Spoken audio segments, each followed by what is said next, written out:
Hello, Brett here from Mouse Models. We have all your TT120 needs from Hornby, Peco. Also, we are the exclusive stockist of Hill Wagon Works TT120 range. Hi, Chris here at TT120. Today we're going to have a little look at a closer look at Peco's new SET TRACK, which has recently been announced, and I think it's winging its way to the shops as we speak. So no year-long wait for it, which is excellent news.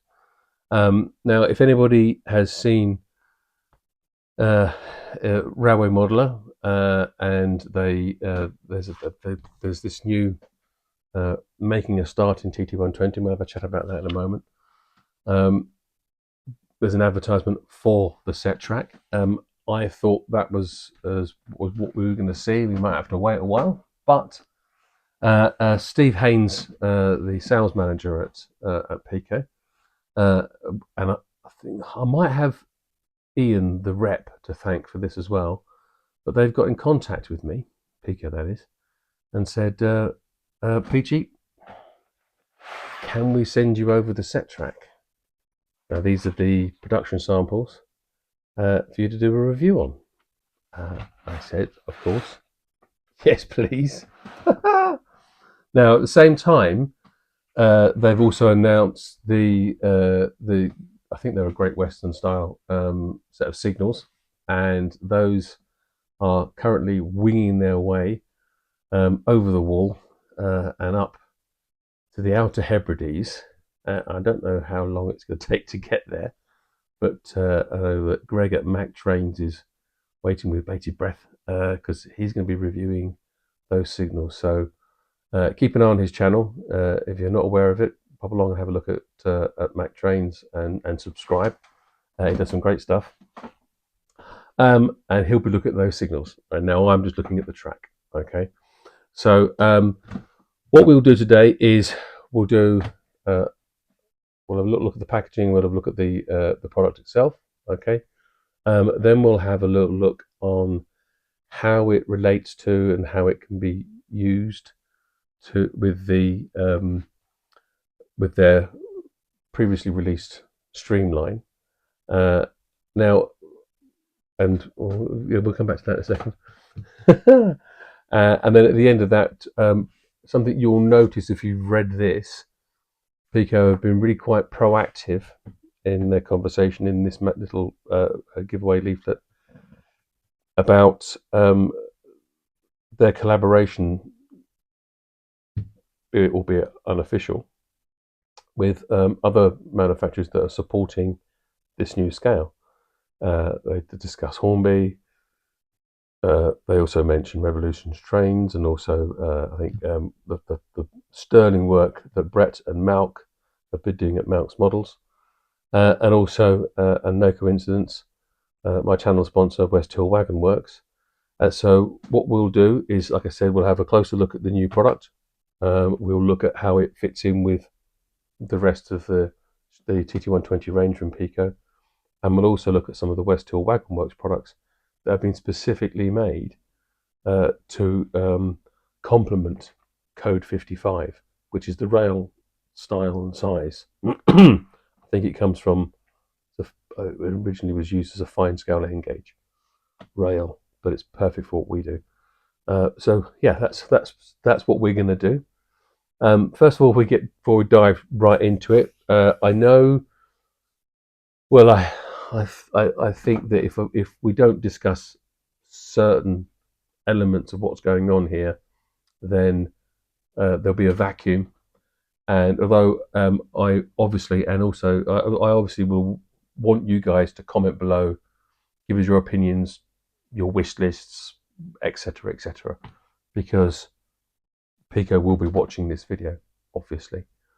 So I've got to behave myself.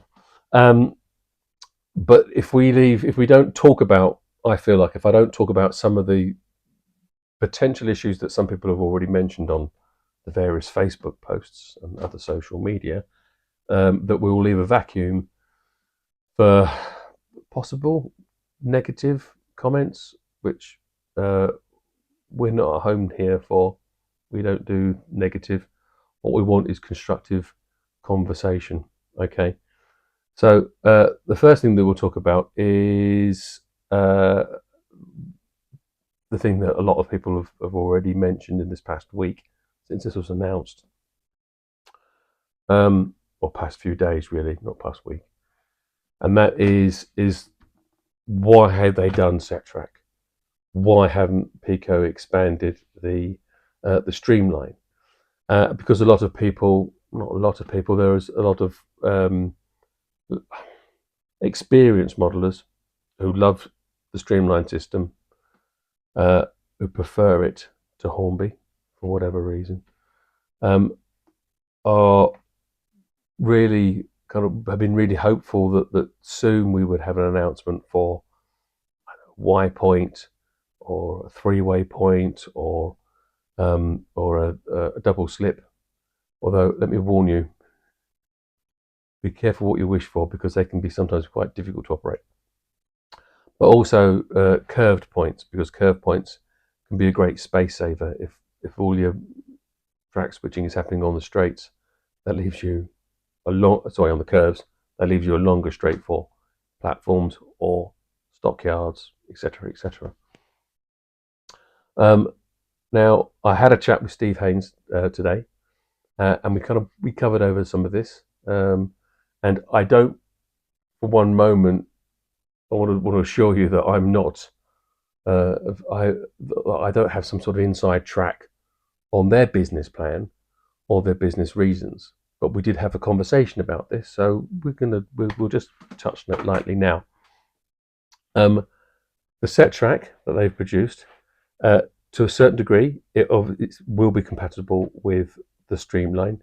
Whether you need to do that or not, personal choice, and we'll discuss that as we go forward.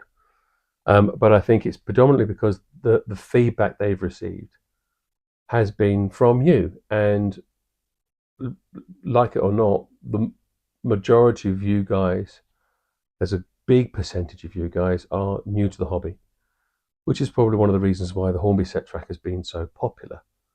To give you some kind of balance, in the 00 world, Hornby set track is sort of considered by some, unfairly or not, as a sort of a sort of poor sister towards Peco Streamline systems. But there's no getting around the fact that set track is very easy to put together. It's an easy thing to use a plan to work with. Oh, and that reminds me, Peco are going to be producing a track plan book to fit with their set track going forward. He wouldn't tell me when it was going to be coming out, but they are designing one as we speak. So set track, I guess what they really are looking at is trying to win you guys over to the idea of buying Peco track. Now, don't get too worried about it, because this is something that's been going on for well over 50 years, and Peco and Hornby are still friends. They still talk, okay, right? They're not sworn enemies. So we'll be looking at the set track, and we're looking at how easy it is to use, and I suppose to an extent you get a little bit of both, but best of both worlds. You'll get the fine scale finish that you get with Streamline, but you get the ease of use that you get with set track from Hornby, for example. Okay, so without any more yapping, we'll crack on with this. Although maybe we should point on one or two other things that he did mention, is that this isn't the end of the Streamline system.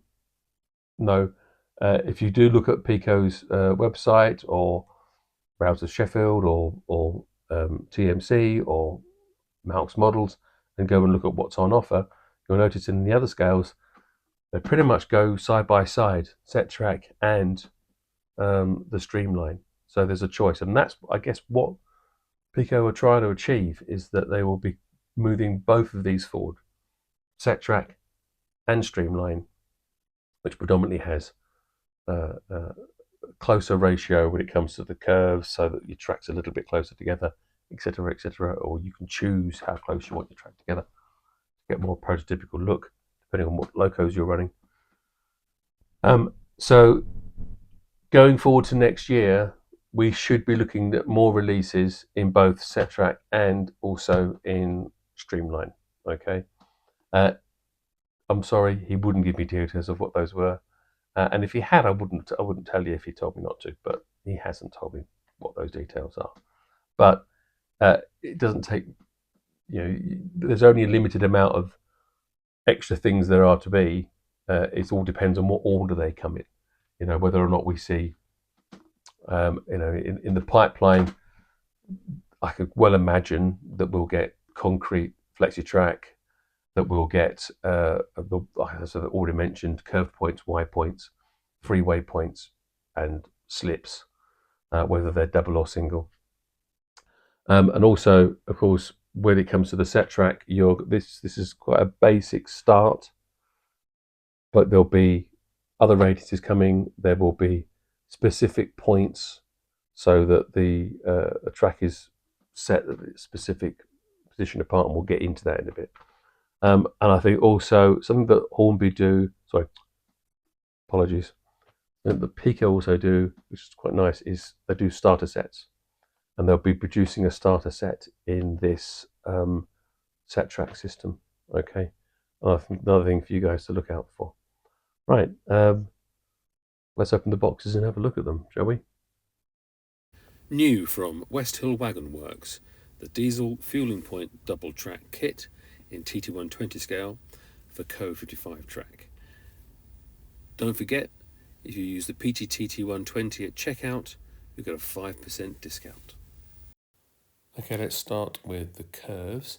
So this is ST1250, second radius. It's a 11.25 angle. So it's obviously you'll need quite a few of those to make 180 degrees. Double that, 22.5 as the 1251. 8 of those make 180 degrees. Then the 1252, which is a 45 degree, and that makes 4 of those make a whole 180 degrees, as opposed to the 6 you use with Hornby, which are obviously 30 degrees. Now let's have a look at the straights. So this is the 1270.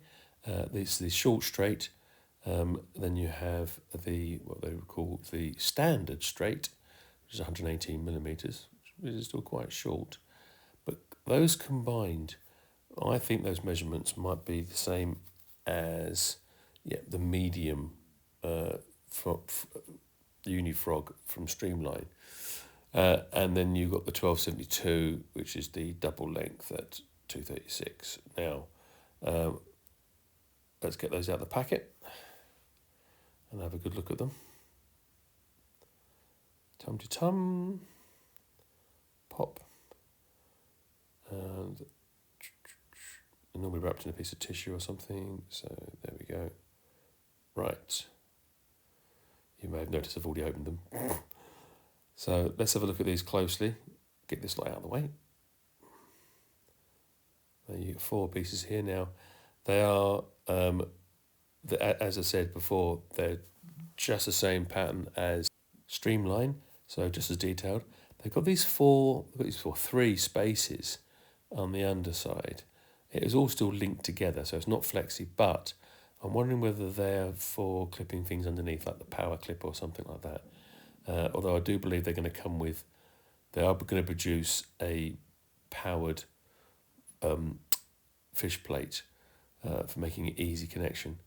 Let's see if I can get this up close up to the camera. There's something a little bit different about the fish plates, and they seem to have this little curled end, make them less spiky, because these small end gauge ones are really quite sharp, unlike my focusing. There you go, can you see that clearly? Right, brilliant.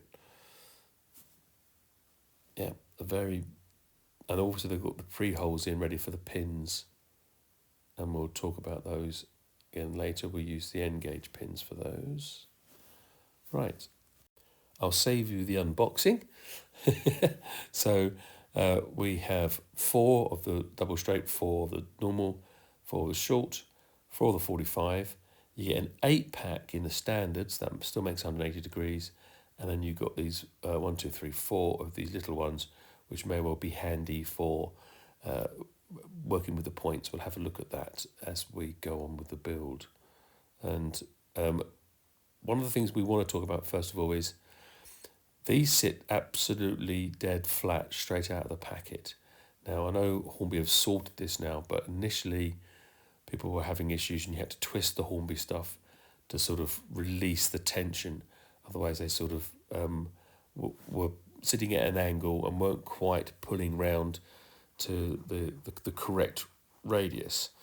So this is good to see that these are nice and flat. And after saying that, I guess we should check that these do actually go together and make a nice 620 radius. So we'll measure this, mark that there. And as my ruler measures 610, I need another ruler to add another 10 mil on. And we'll mark that there, tum-to-tum. So these lines should represent the centre of 620, which is the centres of radius 2. And we'll do this bit without editing, so you can see that I'm not cheating, but I might just speed up some of it. Now let's just make sure that everything is pushed together properly so that there's no gaps. Okay, and then let's just see how well that lines up. So everything's firmly done, and yep, it's bang on. Very well tooled, I'd say. And I'll grab the camera off its hook in a moment and we'll have a little close-up look so you can see that the joins are exactly where they're supposed to be and that there's no gaps and no cheating going on. So let's get rid of that stick. Bring the camera down, and as you can see, right on the money there, and then we've got no gaps there. If I can get the focus okay. Boom, boom, boom, round to the top one. No gaps there. And no gap there. Now I think that this is a real benefit of having 4 pieces at 45 degrees, is that you've got less joints. You've got 2 less joints to muck about with. Now, next thing is we can't not build a little layout, can we? Let's make there's a lot more joints in the standard curves, but they still line up nicely. And we're going to put a double, a standard, and a short straight in together, and that all works lovely. But I've noticed that, as we've already said, this medium frog does actually fit in this space down here. We'll have a little zoom in, I think, in a minute. Now we're going to use these rail joiners. These are the fish plates, the SL310s from Peco, N-Gauge 009 and TT. They're part of the Peco Streamline range. But what makes them really easy to fit, and I thought this was a bit of a gimmick actually until I tried this. These are from Hill Wagon Works. These are these little rail joiner holders. And I got to admit, I thought this was just a bit of a gimmick, but they're ridiculously easy to work. So I shall show you that in a second. Now I can only apologise to you and also to the guys at Hill Wagon Works that I didn't do a proper close-up on this, and the magnifying shows that actually I'm not particularly in focus, so it's not very clear how that worked. But I might revisit these because they're so simple. They've got a neat little hole in them. You put the fish plate in, you then push it onto the actual piece of track, and it's job done. No puncturing of fingers, no breaking of fingernails. It's superb. An absolute game changer I found for me. They were just first time, every time it works. Absolute simple and brilliant. You can use. I think these still work also with the Hornby ones and with other size fish plates. So this is not specific, but they're brilliant with these little N-Gauge Code 55 fish plates because they're so small. Now here you may notice I'm unwinding, there's a little power feed for the power frog, which we won't be doing today. There's no real need for it in this instance, but that's a great little trick on the Streamline, is they do have these unifrogs where you can either use them as a powered frog, or you can use them without. Something else to notice here is that because it's a Streamline, it's quite close. So whatever piece of track you line up with it, you're going to have to trim some of the sleepers back to get it in. Now these are quite simple to trim back, and once the whole thing's ballasted, no one's ever going to notice. So I just nip those off with my clippers, nip and nip, and we'll slot that in, and all of a sudden we've got a nice little siding. Here we go. Let's speed this bit up.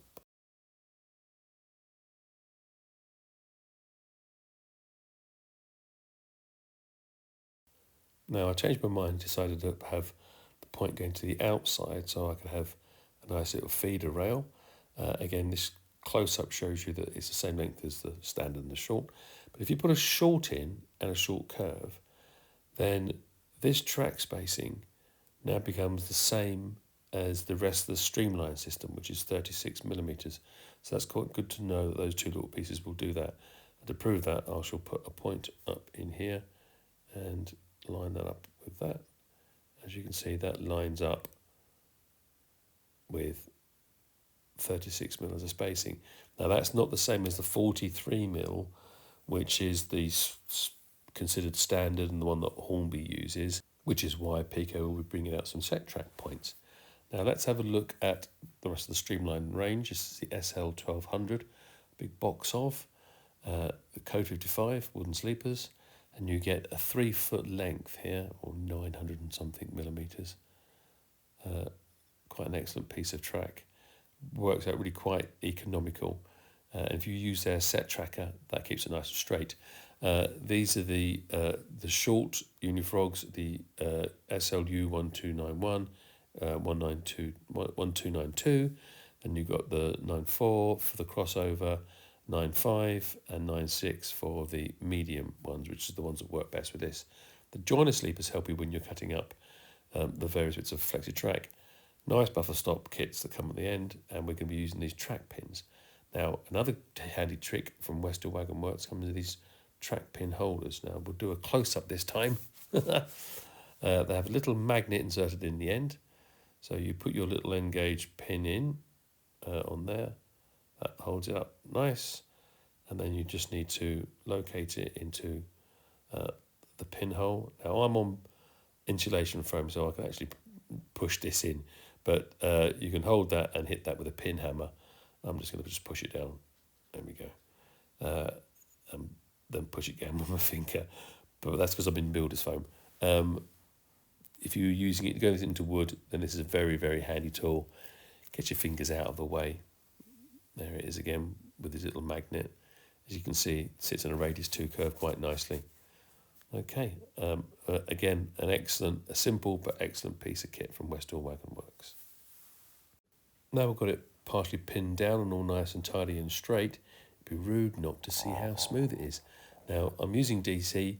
This is the only DC loco I've got. We thought we'd have a little bit of fun, and we'll run a full rake of all of Peco's currently available 7-plank wagons. Here they all are, including the Shipley Special limited edition from Melts models, which I now believe have all sold out. Well, I know they sold out in a few hours. I've left the audio on this because I want you to hear the fact that it's not noisy, it's super smooth. I don't mind the sound of the wagons going over joints, but I don't want it too much, I don't want it too loud. And this is the beauty of the Code 55 from Peco. It's so super smooth. It's wonderful to run stuff on. As promised, quick run through some of the rest of the West Hill Wagon Works products that go with the Co 55. Now these are the point motors. You need to nip off whichever nipple it is that you're not using to control your points. No, I know they do these in Hornby as well, but there you go. Just smooth that top off. I'm just black tacking this down, and these are representation of a more modern era point motor that you just you would glue those down after you've laid your track. But as you can see, it lines up, and that just slide. It just makes them look a little bit more prototypical. Okay. Next to look at is other detailing. So this is the TPWS grids that they stick in the middle of the track. There they bring. I think they've got there's a range of sizes of these. Again, it's just another nice detail. I'm not quite sure when they came in, but and these are the AWS magnets. Again, there's a range of sizes of these. This is all helpful when it comes to fine scaling and prototyping your Code 55 track. Best get these out of the packet. Actually, you can't see them, can you? There we go. So there's a range of the versions that are out there. These have been around for quite a while now. I think at least, I don't know. Here's the pits. Now these are specifically designed for Code 55. They do a double length version of this as well. It has a little set of hooks where the shoes are. Or are they shoes or chairs? Chairs. And you pull your Code 55 rail out and slide it through there. So for these, it's quite handy to buy yourself one length of the Flexi Track Streamline, because you can cut them up quite easily and slide them in. They also do a depot hard standing, again, specifically for Code 55. So these are specifically designed to complement Peco's track. This gives you, again, it's got a range of hooks, so you slide them in. And last but not least is their fuel station. Here's one made up that's been done earlier in good old Blue Peter fashion. And you can see you can slide the stuff in and out of the actual sleepers, and that gives you a really nice fine scale prototypical look of one of these fuel stations, which they've been around since, I don't know, 60s, 70s, I guess. And are still plenty of this sort of thing around today. So it gives you quite a nice scope. All your blue diesels and going up to the more modern era, perfect. Right, guys. Hopefully you'll find some of that interesting. I do feel it's a very positive move, and that I know sometimes we get a bit frustrated that things don't happen as quickly as we want, but we're not party to how any of these companies run their businesses or what decisions they make. Okay, and they're not going to tell us either, and why should they? But I do think it's a very positive step forward. It's an introduction to people who haven't used Peco before to get to familiarize themselves with their track and the benefits of it. If you're now, I know there's going to be plenty of people out there who love the Hornby and are going to stick with Hornby, and that's fine. It's fine. We're all enjoying ourselves. That's okay. Right. All I can say is I'm just really hopeful for things to come. I'm really looking forward to catching up with Peco at some of the big shows this year. And of course, excuse me, itchy nose. It's always at the big shows that you're more likely to have another announcement, maybe a new tooling, some new wagons. There's a whole bunch of possibilities out there. I could well imagine from their history that Peco are likely to stick to the older periods. So, I think, we're looking at possibly other regions' brake vans, maybe 16 tons, rather as opposed to the 21 ton. Then there's various flat wagons out there, and that we can fix different loads on. There's a whole bunch of other starter stuff that was around 30s, 40s, 50s, 60s, and I could well imagine that Peco will be looking at those. I mean, all you do really need to do is look at what they've already produced in N-Gauge and 00, because obviously they'll have done the research on those things, and so that does seem to be likely the kind of area that you're going to be getting stuff coming from. Who knows? They might just research something completely new, but I doubt it. Anyway, hope you guys have enjoyed all this. Please take care. Don't forget to like and subscribe, and we'll see you soon. See you on the next one. Cheerio, bye. And that is all there is to tell. I'll be on my way now, sir. I've got urgent business in the south. I have to meet a man at Marlborough Junction.